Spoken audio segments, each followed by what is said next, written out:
Drama serial सुन मेरे दिल, जिसमें आपको दिखाया जाएगा कि सदफ को बिलाल अब्दुल्ला पे बहुत ज़्यादा गुस्सा होता है, क्योंकि बिलाल अब्दुल्ला ने सदफ से कहा होता है कि वो सिंगापुर जा रहा है, हालांकि वो अपने घर में ही होता है।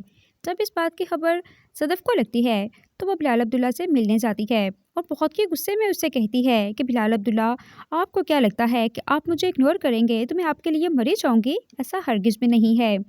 और अगर आपको लगता है कि मैं आपकी वजह से अमार के साथ वापस घर नहीं जा रही तो आपकी बहुत बड़ी गलतफहमी है, क्योंकि अगर आपको लगता है कि आप मुझे ऐसे इग्नोर करेंगे तो मैं अमार के पास वापस चली जाऊंगी, तो ऐसा कभी भी नहीं हो सकता, क्योंकि अमार मुझे तलाक दे चुका है। अब मुझे समझ नहीं आ रही कि वो मेरा पीछा अब छोड़ क्यों नहीं देता। सदफ बिलाल अब्दुल्ला से बातें करती है। बिलाल अब्दुल्ला भी सदफ की बातें खामोशी से सुनता रहता है, वो उसे कुछ भी नहीं कहता। सदफ बिलाल अब्दुल्ला से कहती है कि बिलाल अब्दुल्ला, क्या आप जानते हैं कि अमार ने मुझे 2 बार तोड़ा। एक बार जब उसने मुझे शराब पीकर जब घर वापस आया तो उसने मुझे कहा कि सदफ, तुम बहुत खूबसूरत हो, लेकिन बहुत ही घटिया और लालची लड़की हो, क्योंकि तुम ऑफिस में भी काम करती हो और घर में भी, मतलब कि मैं आपको भी साथ लेकर चलती हूँ और अमार को भी। तब मैं टूट गई थी। जिस इंसान से मैंने मोहब्बत की वो इंसान मेरे किरदार पे इस तरह शक कर रहा है। तब मैंने फैसला कर लिया था कि मैं अमार से अलहदगी इख्तियार करूँगी। दूसरी बार जब मैंने अमार को मौका दिया, जब मैं दानिया के घर गई तो वहाँ पे अमार और दानिया एक साथ देखे। जब मैंने दानिया के मुंह पे थप्पड़ मारा तो उसने पलटकर मेरे मुंह पे इतना ज़ोरदार थप्पड़ मारा कि मेरे मुंह से खून निकलना शुरू हो गया, और अमार वहाँ पे खड़ा दानिया की तरफ देखता रहा। उसने दानिया को कुछ कहा ही नहीं।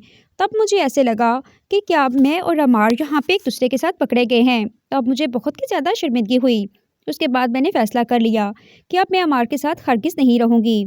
सदफ बिलाल अब्दुल्ला से कहती है कि अगर आप मेरे साथ रहना चाहते हैं तो भी, अगर आप नहीं रहना चाहते तो भी मैं आपको फोर्स नहीं करूँगी, आपकी अपनी लाइफ है। लेकिन अब मैं आपको अपना फैसला सुना देती हूँ कि मैं अमार के पास वापस कभी भी नहीं जाऊँगी, क्योंकि वो मुझे तलाक दे चुका है। अब मुझे समझ नहीं आ रही कि वो मेरा पीछा छोड़ क्यों नहीं देता। ये बात मैं अच्छी तरह जानती हूँ कि आप अमार के कहने पर मुझे इग्नोर कर रहे हैं, लेकिन अगर आपको लगता है कि आप सही कर रहे हैं और आपको लगता है कि मैं बहुत ही घटिया किस्म की लड़की हूँ, तो आपको मैं कुछ भी नहीं कहूँगी। ये कहकर सदफ वहाँ से चली जाती है। बिलाल अब्दुल्ला सोचने में पड़ जाता है कि आखिर ऐसा क्या हुआ जिसकी बिना पर खमशा ने मुझसे जिक्र तक भी नहीं किया और सदफ इतनी तकलीफ़ बर्दाश्त करती रही। बिलाल अब्दुल्ला खमशा के पास जाता है और उससे कहता है कि खमशा, मुझे सच सच बताओ, क्या तुम्हें सब कुछ पता था कि अमार दानिया के साथ है और सदफ को चीट कर रहा है?